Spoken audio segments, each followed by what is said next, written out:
m'appelle Camille Modica, je suis responsable communication à la clinique du Parc à Lyon. Donc ce soir, un webinaire autour de la neurochirurgie. Et pour le présenter, donc le neurochirurgien, le docteur Sylvain Porté, qui consulte et opère au sein de notre établissement. Alors la neurochirurgie fait partie des 5 pôles d'excellence de l'établissement de la clinique du Parc Lyon, auxquels s'ajoute la chirurgie ophtalmo, la chirurgie orthopédique, la chirurgie bariatrique et digestive, la chirurgie orthopédique aussi et la neurochirurgie. Aujourd'hui, la neurochirurgie s'intègre également dans une équipe pluridisciplinaire et pluripro. On a effectivement 3 neurochirurgiens et 3 chirurgiens du rachis qui exercent au sein de notre établissement, donc une équipe de 6 chirurgiens. Mais également pour les accompagner, nous avons des médecins du sport, des médecins spécialisés autour justement de ces pathologies du dos, avec également des radiologues et des kinés, des ostéopathes, et en fait toute une équipe finalement qui se réunit autour finalement de ces pathologies du dos. La chirurgie du rachis, c'est vraiment un pôle d'excellence sur l'établissement dans lequel il y a vraiment une entraide et en tout cas une concertation autour de nos professionnels de santé, ce qui en fait une vraie force. Et aujourd'hui, on décide justement de valoriser ces actions-là et cette équipe au travers d'actions de communication. Donc, si vous étiez là au tout début, effectivement, il y a 5 minutes où nous en parlions, nous avons organisé récemment notre première édition du congrès du rachis au sein de notre établissement, dans lequel nous avons réuni donc 22 professionnels de santé qui interviennent au sein de l'établissement et qui ont pu justement diffuser de l'information auprès de la médecine de ville, que ce soit justement pour des médecins généralistes, des rhumatologues, des kinés, des ostéos, des chiropracteurs. Vous étiez nombreux à nous rejoindre justement sur cet événement-là, avec plus de 80 personnes qui étaient présentes. Et du coup, on décide justement de poursuivre au sein de notre établissement cette communication autour de ce pôle d'excellence de la chirurgie du rachis. Dernière exclusivité entre guillemets qu'on pourrait présenter, donc on avait déjà parlé au congrès du rachis, c'est l'arrivée de la neuronavigation. Donc c'est un outil justement d'aide justement pour nos chirurgiens du rachis dans le cadre des interventions. Alors docteur Porté vous en parlerez bien mieux que moi, mais en tout cas c'est aussi montrer l'investissement technologique que peut se faire justement notre établissement pour en faire vraiment un axe fort de la prise en charge de nos patients. Voilà en tout cas pour ce petit topo sur le dos.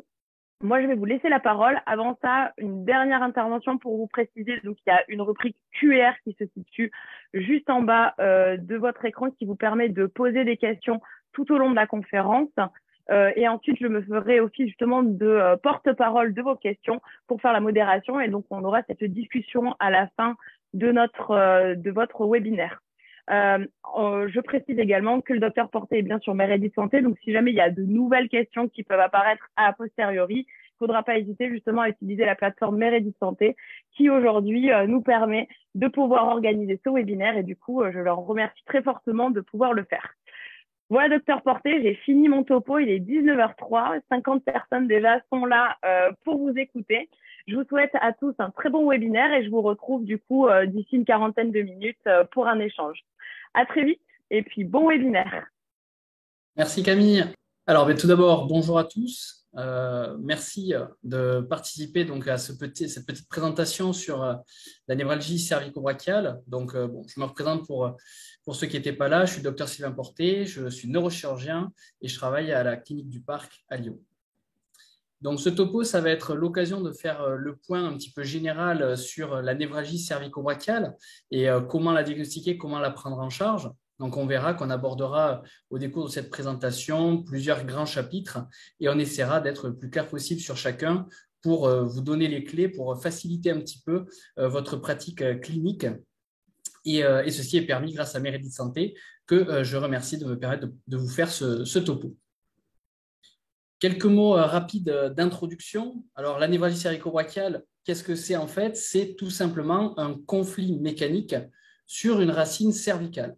On va voir que derrière ce terme, il va y avoir une symptomatologie assez riche qui va aussi pouvoir se confondre avec d'autres pathologies. Donc, tout l'intérêt de l'examen clinique et paraclinique va être de faire le point sur ça. C'est un motif de consultation qui est fréquent en consultation, que ce soit en médecine générale ou même dans les cliniques, dans notre spécialité. C'est un motif de consultation qui est très fréquent. On aura l'occasion d'y revenir.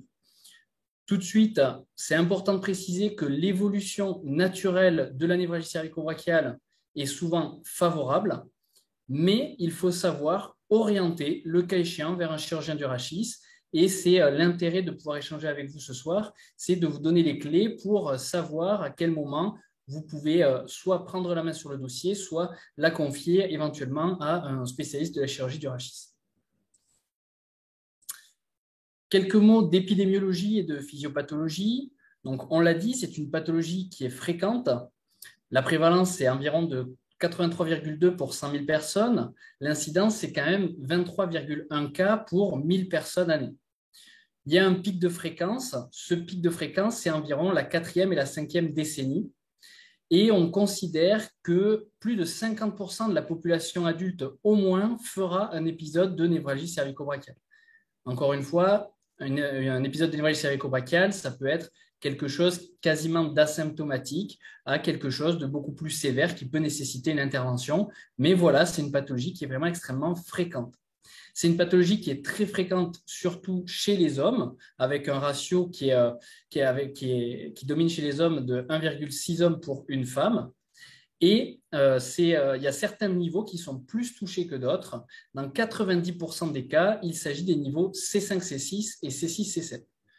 Je fais du coup une petite aparté là sur l'image que vous pouvez voir en haut à droite, où donc on peut faire un petit rappel sur l'anatomie de la colonne cervicale, qui est constituée donc de 7 vertèbres cervicales qui s'articulent pour la première vertèbre avec l'occiput, et pour la 7e vertèbre avec la première vertèbre thoracique et puis le reste de la cage thoracique. Ces 7 vertèbres, elles vont permettre aux racines nerveuses de passer avec une petite subtilité au niveau cervical. La racine nommée C1 sort au-dessus de C1, donc on aura donc un différentiel de 1 pour chaque racine, alors qu'à partir des vertèbres thoraciques, la première racine thoracique sort après T1. Et donc, pourquoi 90% des pathologies des névralgies cervico-brachiales concernent ces niveaux-là? Tout simplement parce que C5, C6, c'est souvent l'apex de la lordose cervicale. Et C6, C7, c'est parce que c'est la charnière cervico-thoracique et que ce sont les zones de contrainte les plus importantes qui peuvent donc être concernées par l'usure des disques et des articulations à ce niveau-là. L'altération discale liée à l'âge est la physiopathologie la plus commune et c'est ce qui est représenté un petit peu sur le schéma que vous pouvez voir à droite en bas, qui représente donc une vertèbre vue de dessus avec donc le disque qui est usé avec ici une hernie discale, le nucleus pulposus qui vient bomber à l'intérieur du canal, des remaniements arthrosiques au niveau des uncus qui viennent rétrécir le foramen qui est la zone par laquelle sort la racine nerveuse et qui va du coup se retrouver comprimée et être responsable du tableau douloureux. Ce tableau douloureux, justement, par compression de la racine, il s'explique d'une part par une déformation mécanique, le fait qu'il y ait le disque ou l'os qui appuie sur la racine va avoir pour effet de déclencher la douleur, et puis bien sûr, localement, il va y avoir une inflammation avec libération de cytokines inflammatoires qui va être responsable d'irritations chimiques qui vont aussi contribuer à la douleur et à la persévérance de cette douleur dans le temps. Quelques mots sur l'examen clinique. Donc, tout d'abord, la douleur, qui est un petit peu le maître symptôme dans la névralgie cervico-brachiale. Il s'agit de douleurs assez caractéristiques, invalidantes, insomniantes et qui entraînent très souvent une limitation des mobilités au niveau soit du rachis cervical, soit du membre supérieur. Il y a ce qu'on appelle un syndrome neurogène périphérique, le fait que le nerf soit comprimé, les fibres à l'intérieur du nerf vont également être affectées. On distingue, pour rappel classiquement, les fibres sensitives motrices et les fibres de la douleur. Et selon le degré de compression, les composantes sensitives motrices ou douloureuses vont être plus importantes. S'agissant d'un syndrome neurogène, on parle de systématisation de la douleur. C'est ce qui est représenté dans le schéma au milieu. Vous avez la topographie ici des douleurs plutôt C5 qui irradient jusqu'à l'épaule, des douleurs C6 qui descendent plutôt sur la face antérolatérale du bras jusqu'au premier rayon de la main. Voilà. La racine C7 qui est plutôt sur la face postérieure du bras et de l'avant-bras jusqu'au rayon moyen. Et ensuite C8 qui fait vraiment la partie toute postérieure et le dernier rayon de la main. À ces douleurs radiculaires systématisées s'associent très fréquemment des douleurs au niveau de l'omoplate, comme représenté sur ce schéma, et on pourrait également y ajouter des fois des douleurs pectorales qui sont des douleurs projetées. S'agissant encore une fois d'un syndrome neurogène, l'examen neurologique va avoir toute son importance. On va pouvoir tester les différents réflexes, alors avec des réflexes qui sont plus faciles à trouver que d'autres, c'est sûr. Les plus classiques à rechercher, c'est bien sûr le bicipital, le tricipital et le brachio-radial. Et selon si le réflexe est aboli ou pas, cela va pouvoir nous orienter vers la racine qui peut être atteinte par cette compression radiculaire. Comme je vous l'ai dit, il peut y avoir également un déficit moteur et là encore, selon le nerf touché, le muscle qui va être concerné va pouvoir être ciblé, identifié et là aussi, ce sera des arguments supplémentaires qui vont nous permettre en fait juste cliniquement d'essayer de déterminer quelle racine est en souffrance. D'un point de vue plus général, l'une des manœuvres diagnostiques qui peut être très utile en pratique clinique, c'est le test de Sperling. On demande au patient d'effectuer une rotation de la tête, d'abord vers la gauche, ensuite vers la droite ou inversement. Il faut être systématique. Et une fois que la tête est tournée, on exerce une pression crânio-caudale. Cette pression va mettre une hyperpression sur le disque et devrait réveiller la douleur. Si la douleur est réveillée, on dit que le test de Sperling est positif. Si la douleur n'est pas réveillée, on dit que le test de Sperling est négatif. Bien sûr, un test de Sperling positif est plutôt en faveur d'une névralgie cervico-brachiale sur un conflit radiculaire. Ces deux tableaux, pour vous présenter brièvement les diagnostics différentiels, on n'abordera pas tous ces symptômes. Simplement, il faut avoir notion qu'ils existent et qu'il y a donc des pièges diagnostiques et qui nécessitent d'avoir un examen clinique qui permette de s'orienter vers une névralgie cervico-brachiale plutôt que vers une autre pathologie. Dans le tableau de gauche sont représentées plutôt les pathologies neurologiques un peu plus atypiques, avec les neurofibromes, les schwannomes, les Arnold-Chiari, etc.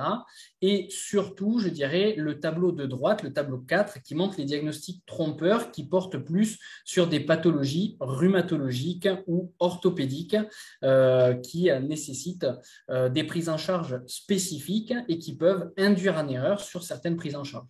Donc, c'est pour cela qu'il faut rechercher une névralgie cervico-brachiale associée très souvent des cervicalgies avec une radiculalgie et donc avec ce fameux syndrome neurogène qu'on a évoqué précédemment. Un mot sur l'imagerie. Aujourd'hui, l'imagerie qui fait référence, c'est bien sûr l'IRM. L'IRM, elle est recommandée actuellement sur les névralgies cervico-brachiales qui continuent d'évoluer après 6 semaines d'un traitement médical bien conduit. Cette IRM, elle permet, comme vous le savez, de bien voir les éléments disco-ligamentaires, nerveux et liquidiens. On aura l'occasion d'y revenir sur les diapositives suivantes. Un autre examen qui est également très intéressant, qui cette fois-ci va permettre d'évaluer plus précisément le contingent osseux, pour évaluer plus précisément les ostéophytes, la qualité de l'os ou certaines pathologies plus rares mais qui ont également leur importance car malgré tout on les rencontre en clinique courante, donc il faut quand même savoir les identifier, c'est bien sûr le scanner. Le scanner qui est un très bon examen complémentaire de l'IRM dans certains dossiers. Après, je dirais qu'il y a la radiographie classique, face, profil, 3/4, qui permet de voir des choses qu'on ne voit pas sur l'IRM et le scanner, car il faut rappeler que ces examens sont faits en décubitus, donc avec un rachis qui n'est plus en charge, alors que les radiographies sont faites en charge et permettent donc de bien voir les courbures rachidiennes, les mobilités sur des radiographies en flexion-extension, et donc de voir s'il y a des listhésies éventuellement qui peuvent se majorer ou se réduire sur certains mouvements. Ensuite, la radiographie a surtout un intérêt post-opératoire. On y reviendra, mais elles permettent de s'assurer du bon positionnement du matériel d'arthrodèse qui a pu être mis en place et de sa stabilité, de sa non-mobilité sur les consultations de contrôle. Tout d'abord, un mot sur l'imagerie. Donc, je dirais que très classiquement, on regarde en premier les séquences sagittales. Alors, à gauche, vous avez la séquence sagittale T1, mais en pratique, on regarde très souvent la séquence sagittale T2, qui est donc représentée ici. où on va très simplement regarder ce qui se passe derrière le mur postérieur et regarder derrière cette ligne schématisée en rouge s'il y a des débords disco-ostéophytiques qui vont pouvoir bomber dans le canal vertébral et rentrer éventuellement en conflit avec les éléments neurologiques.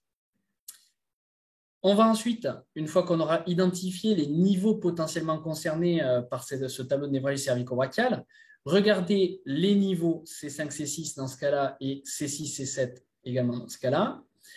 On va ensuite regarder au niveau des foramen et on va regarder si le passage est libre pour permettre l'émergence et la sortie de chaque racine à chaque niveau. On peut s'apercevoir qu'à ce niveau-là, la racine est un petit peu serrée. On va zoomer un petit peu. Là, je vous ai représenté les racines qui peuvent parfaitement sortir. Et à ce niveau-là, on voit qu'il y a une protrusion du disque foraminal et préforaminal à gauche qui vient directement en conflit avec la racine et qui est donc responsable du tableau de névralgie cervico-brachiale. Comme je vous l'ai dit, l'IRM nous apporte des renseignements précieux, mais dans certains cas, il est intéressant, important d'avoir un scanner cervical pour évaluer également le contingent osseux. C'est le cas ici. Vous avez représenté sur l'IRM de gauche la séquence T2 d'une oncodyscarthrose 2, 3, 4, 5, C5, C6, avec donc à cet étage, sur le scanner, on le voit très bien, une composante ostéophytique qui n'est pas négligeable et qu'on voit également sur cette séquence axiale avec donc là aussi des débords du mur postérieur qui se retrouvent au niveau foraminal et qui va pouvoir contraindre l'émergence de la racine. Le scanner a son importance, surtout on va dire dans le cadre préopératoire pour préparer la stratégie chirurgicale, car on va dire que la technique chirurgicale peut être amenée à changer selon s'il s'agit d'une hernie molle ou d'une hernie dure où on va devoir faire une résection des ostéophytes au niveau foraminal. Un mot rapide, mais important, je pense, sur ce diagnostic un peu particulier qui est l'OPLL. L'OPLL, qu'est-ce que c'est? C'est une ossification, une calcification du ligament commun postérieur. Je voulais vous en parler car, comme on voit sur cette IRM, on a l'impression qu'il y a donc une discopathie avec une protrusion discale qui vient comprimer les éléments neurologiques sur un niveau. Pourtant, on s'aperçoit qu'il y a un hypo-T2 assez important au niveau du ligament postérieur et c'est confirmé par le scanner avec cette calcification qui descend le long de la colonne vertébrale et qui va drastiquement changer la prise en charge chirurgicale si une chirurgie doit être évoquée dans ce dossier. Voilà, donc simplement pour dire que l'IRM, certes, est l'examen de référence, mais le scanner peut apporter des renseignements qui ne seraient des fois pas vus sur l'IRM. Quelques mots et quelques éléments de lecture que je voulais vous rappeler sur les radiographies cervicales, avec ici donc une radio de face, de profil et les trois quarts. J'ai représenté par ces lignes rouges le canal vertébral, hein, d'accord, où circulent les éléments neurologiques. En rouge, ici, les différents foramen. Les lignes vertes représentent les courbures sagittales. Donc, encore une fois, sur le profil, on peut s'apercevoir de la lordose cervicale et sur la face, on peut confirmer qu'il n'y a pas soit de scoliose dégénérative, ou en tout cas de rotation vertébrale, ou en tout cas d'un déséquilibre coronal qui pourrait là aussi être responsable, ou en tout cas modifier la planification chirurgicale le cas échéant. Concernant les examens paracliniques complémentaires, donc on l'a vu, l'IRM est très importante et dans certains cas, l'électromyogramme peut apporter des arguments électrophysiologiques qui peuvent nous amener à modifier la prise en charge du patient. Donc l'électromyogramme, c'est fait par les neurologues. C'est un examen qui n'est pas très agréable. Les patients souvent rapportent un examen qui peut faire un petit peu mal, mais qui a une forte valeur diagnostique, en tout cas qui peut nous amener à confirmer des diagnostics lorsqu'on peut avoir un doute sur une sténose foraminale ou un conflit pas forcément évident sur les imageries. Si on a une souffrance radiculaire objectivée à l'électromyogramme, ça peut être un argument supplémentaire pour proposer, le cas échéant, une intervention chirurgicale au patient. L'électromyogramme a aussi un grand intérêt lorsqu'on est confronté à des patients qui ont des remaniements arthrosiques multi-étagés sur lesquels on va se poser la question de quel niveau est symptomatique. Car bien évidemment, une chirurgie d'arthrodèse, par exemple, on y reviendra sur un niveau, deux niveaux ou trois niveaux, ça n'a pas les mêmes suites opératoires. Et du coup, si on peut cibler le niveau douloureux, c'est quand même beaucoup mieux pour le patient et l'électromyogramme peut nous apporter des éléments de réponse à ce niveau-là. Attention toutefois, les perturbations électrophysiologiques n'apparaissent qu'au bout de 3 semaines minimum. Donc, encore une fois, il ne faut pas se précipiter sur l'électromyogramme et il faut quand même rester prudent. Si certains électromyogrammes ne retrouvent pas d'arguments électrophysiologiques en faveur d'une souffrance radiculaire, cela ne signifie pas qu'il n'y a pas de souffrance, simplement qu'il n'y a pas une souffrance suffisamment sévère pour être vue sur cet examen, ce qui peut être un bon diagnostic, un bon pronostic également à la suite de la prise en charge. Quelques mots sur le principe du traitement. Donc, comme on l'a dit, dans la majorité des cas, 90% des névralgies cervico-brachiales ont une évolution favorable avec un traitement conservateur bien conduit. Ce traitement, il repose sur la mise au repos du patient avec arrêt du travail si nécessaire et donc une nécessité d'indiquer au patient de se reposer. Attention, repos, ça ne veut pas dire ne rien faire. Il faut simplement éviter de porter des charges lourdes, éviter tout ce qui est ménage, jardinage, bricolage. Si possible, éviter la voiture. Éviter en fait de utiliser sa colonne cervicale. Et par contre, il faut marcher. Marcher et si possible, entretenir ses mobilités articulaires. Donc, le repos d'une part. Ensuite, il y a les antalgiques. Antalgiques classiques, palier 1, palier 2, voire palier 3, bien sûr. On pourra également citer les antalgiques des douleurs neuropathiques, Lyrica, Neurontin et autres. Ces traitements peuvent être intéressants pour éviter que le nerf garde une mémoire de sa compression, mais ce sont des traitements qui mettent souvent du temps avant d'être efficaces. Ce sont des traitements qui sont mis au long cours et du coup, on pourra attendre, en tout cas peut-être pas les proposer en première intention, mais en deuxième ou troisième ligne. Au niveau de la corticothérapie et des anti-inflammatoires, il y a souvent une efficacité très nette sur l'inflammation de la racine. Donc, il ne faut pas hésiter aussi à le proposer. Pour la corticothérapie, il s'agit souvent de corticothérapie dégressive, posée sur quelques jours, au maximum quelques semaines. L'anti-inflammatoire, là aussi, ne pas hésiter à restreindre un petit peu la durée des anti-inflammatoires pour éviter les effets indésirables. Au niveau des myorelaxants, donc, il y a plusieurs traitements qui sont possibles. Actuellement, celui qui est le plus recommandé, c'est le thiocolchicoside qui porte les avantages des myorelaxants classiques sans avoir les effets indésirables. Par exemple, du Valium qui va avoir un effet sédatif quand même plus important. Attention, le thiocolchicoside peut faire des diarrhées, des choses comme ça, mais il est souvent bien toléré. Classiquement, on le propose surtout le soir avant le coucher. Sur une durée de 7 jours, ça permet de lever les contractures musculaires et de lever de fait l'hyperpression discale induite par cette contracture musculaire et donc du coup de soulager efficacement le patient. La kinésithérapie a également un rôle très important dans la prise en charge de ces névralgies cervico-brachiales. Bien sûr, il ne s'agit pas d'une kinésithérapie brutale, bien sûr, c'est une kinésithérapie douce avec physiothérapie, fasciathérapie, travail sur les amplitudes articulaires. Le Mackenzie est également très intéressant, d'une part parce que conceptuellement, il essaye de recentraliser la douleur et d'autre part parce qu'il implique directement le patient dans sa prise en charge avec une éducation sur des manœuvres qu'il doit reproduire très régulièrement. Et ça donne de très bons résultats sur le long terme. Classiquement, j'ai quand même tendance à dire aux patients que si la kinésithérapie, au bout de plusieurs séances, reste douloureuse ou inefficace, ce n'est pas forcément la peine de continuer. Il vaut mieux à ce moment-là majorer, optimiser le traitement médical avant de reprendre éventuellement des séances de kiné. Concernant la contention, donc vous avez ici le collier mousse classique.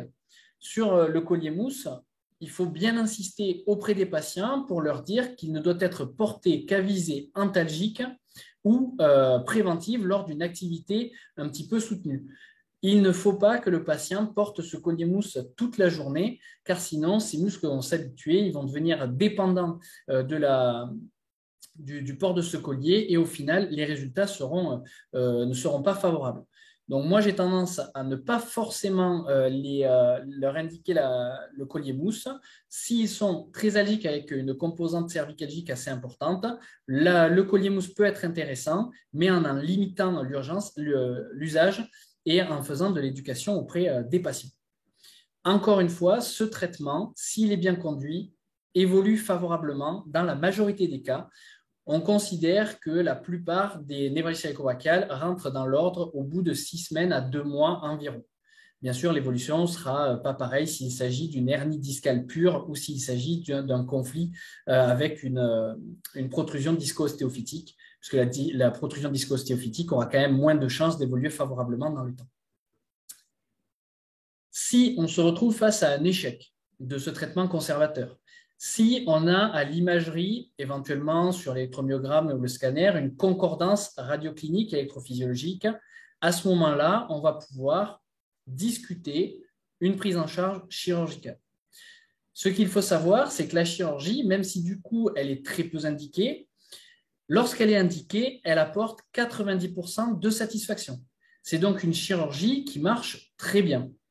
La chirurgie gold standard, c'est la chirurgie par voie antérieure où on va passer donc sur le devant du cou et on va réaliser une discectomie, une herniectomie et une arthrodèse. Mais on va y revenir. L'alternative à ce traitement gold standard chirurgical, c'est la voie postérieure. Elle sera réservée à des cas très particuliers, plutôt au niveau de la charnière cervico-thoracique, thoracique haut, lorsque, on va dire que l'anatomie n'est pas favorable à un abord antérieur, notamment à cause de la position du sternum qui peut parfois gêner ce type d'abord. On pourra alors réaliser soit une herniectomie, soit une foraminotomie par voie postérieure, mais encore une fois, ce n'est pas le gold standard.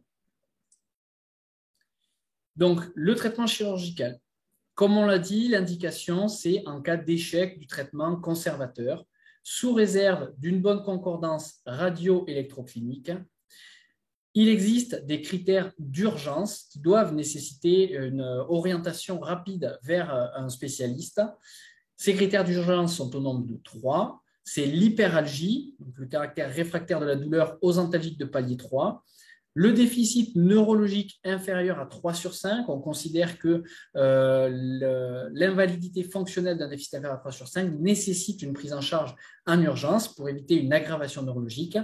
Et bien sûr, s'il y a des signes de myélopathie associés, en fait, un syndrome de compression médulaire qui pourrait signer soit une très volumineuse hernie discale, soit un conflit discomédulaire associé au conflit discoradiculaire qui pourrait nécessiter une prise en charge en urgence.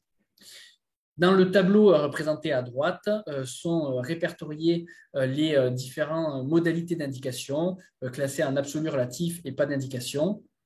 Et c'est sensiblement ce qu'on vient de dire à l'instant. Un mot sur le post-opératoire. En post-opératoire, classiquement, on fait des radiographies de contrôle à 6 semaines. Ces radiographies permettent de s'assurer qu'il y a une bonne stabilité du matériel qui a été mis en place et qu'il n'y a pas de complications secondaires, de troubles de l'équilibre sagittal, ce genre de choses. Puis à 3 mois, la radiographie permet de contrôler l'arthrodèse, c'est-à-dire la bonne fusion des vertèbres grâce au matériel qui aura été mis en place. Classiquement, on recommande une période de repos après ce type d'intervention. L'arthrodèse pouvant mettre jusqu'à 3 mois pour se faire, on recommande une période de repos au moins d'1 mois jusqu'à la consultation et puis ensuite adapter en fonction du contexte du patient. La contention antalgique, donc le collier mousse, peut être proposé classiquement sur 7-10 jours. Là encore, uniquement à visée antalgique. Le patient ne doit pas le porter lorsqu'il est à son domicile, mais simplement s'il veut faire des déplacements à pied ou ce genre de choses. La kinésithérapie, on ne la recommande qu'un petit peu à distance. On va d'abord laisser cicatriser les différents tissus. On va laisser l'arthrodèse commencer à se faire. Et si tous les voyants sont ouverts lors des consultations de contrôle, surtout lors de la première consultation de contrôle, on va pouvoir progressivement commencer la kinésithérapie. D'abord essentiellement avec de la kiné douce à base de physiothérapie. Et puis ensuite, avec de la kiné de renforcement et de reconditionnement qu'on fera dans un second temps à ce moment-là. Cette petite diapositive pour vous présenter un peu plus en détail en quoi consiste la chirurgie par voie antérieure. Donc, comme on l'a dit, la voie antérieure permet d'aborder dans son intégralité le disque, ce qui ne serait pas possible par voie postérieure puisqu'on est barré par les éléments neurologiques, donc à savoir la moelle épinière et les racines nerveuses. Donc, par voie antérieure, on a un accès sur l'ensemble du disque. Cette voie d'abord, elle passe donc derrière le muscle sternocléido-mastoïdien. Elle va passer devant la loge vasculaire, avec ici sont représentés la carotide, la jugulaire et le nerf vague.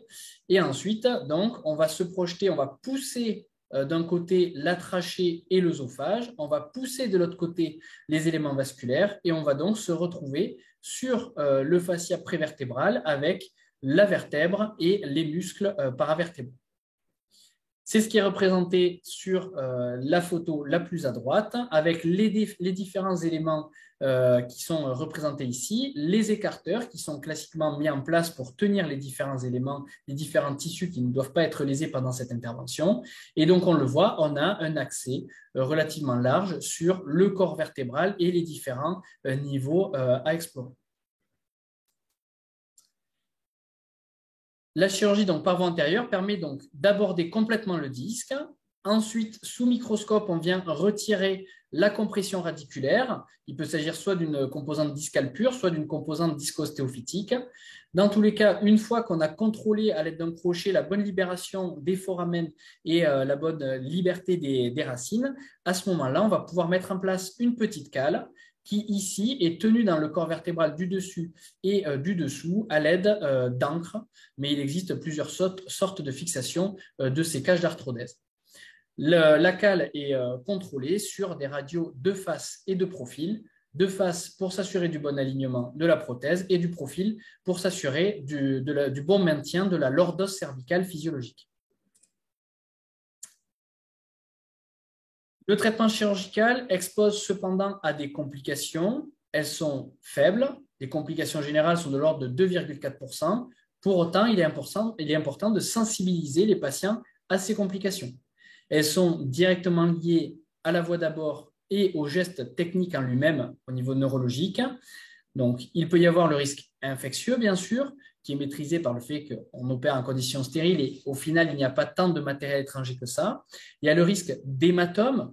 Attention, le risque d'hématome peut exposer à un hématome suffocant car au niveau cervical, il y a peu d'espace avec la trachée et l'œsophage qui sont juste à côté du site opératoire. Si un hématome se forme, à ce moment-là, il peut comprimer les voies aérodigestives et cela peut nécessiter une évacuation de l'hématome en urgence.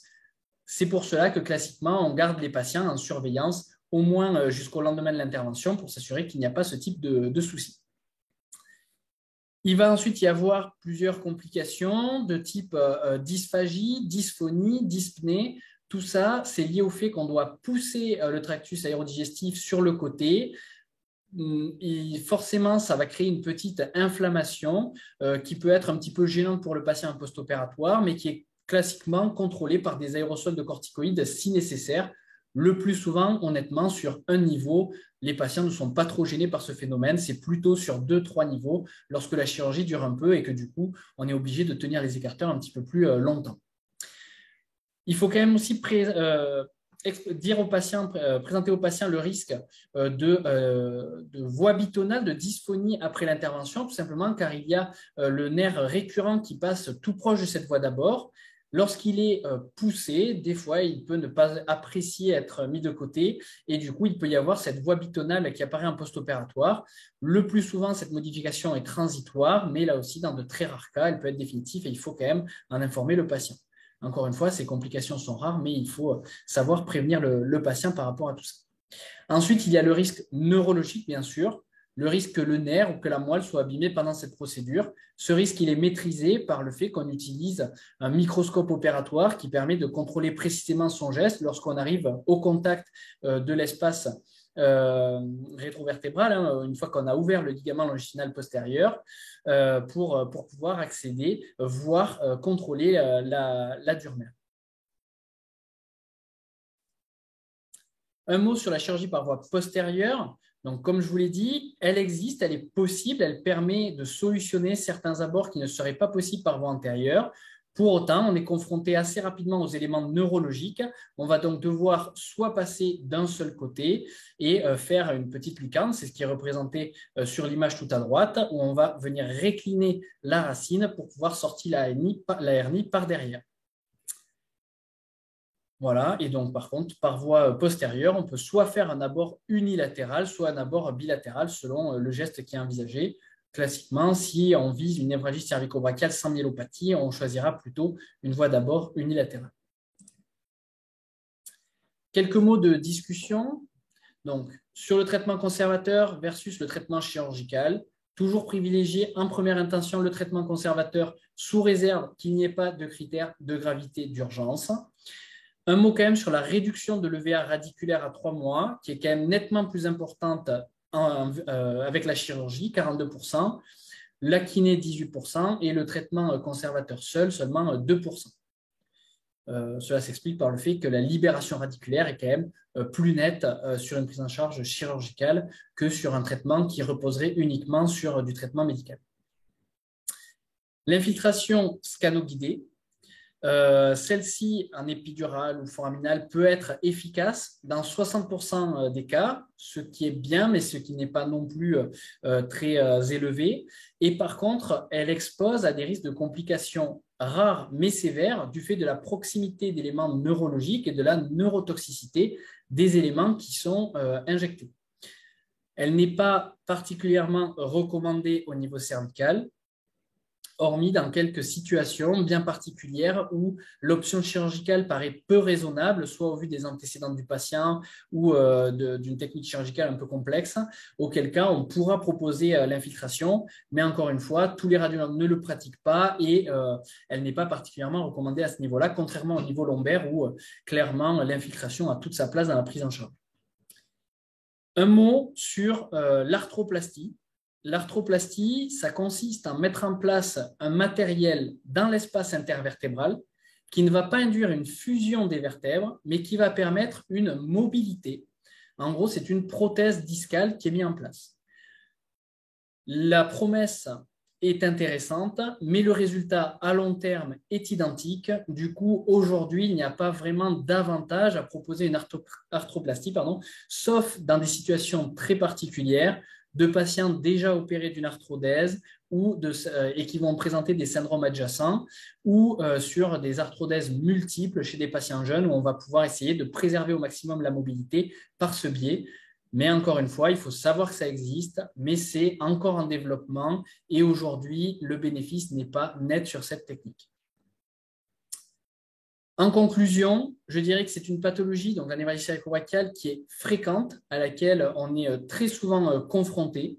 L'examen neurologique est déterminant, d'une part pour identifier les critères de gravité et pour apprécier le niveau neurologique qui peut être impliqué dans cette douleur, ce qui va permettre un suivi clinique plus fiable. L'IRM a toute sa place aujourd'hui pour la prise en charge de cette pathologie. Elle va permettre de rechercher le conflit disco-radiculaire et d'orienter la prise en charge soit vers une poursuite de la prise en charge du bilan paraclinique, soit vers une consultation spécialisée de neurochirurgie, poursuite de la prise en charge. La chirurgie, encore une fois, pas en première intention, mais ça donne de très très bons résultats et du coup, il faut quand même la prendre en considération dans la prise en charge de ces patients. Voilà, je vous remercie.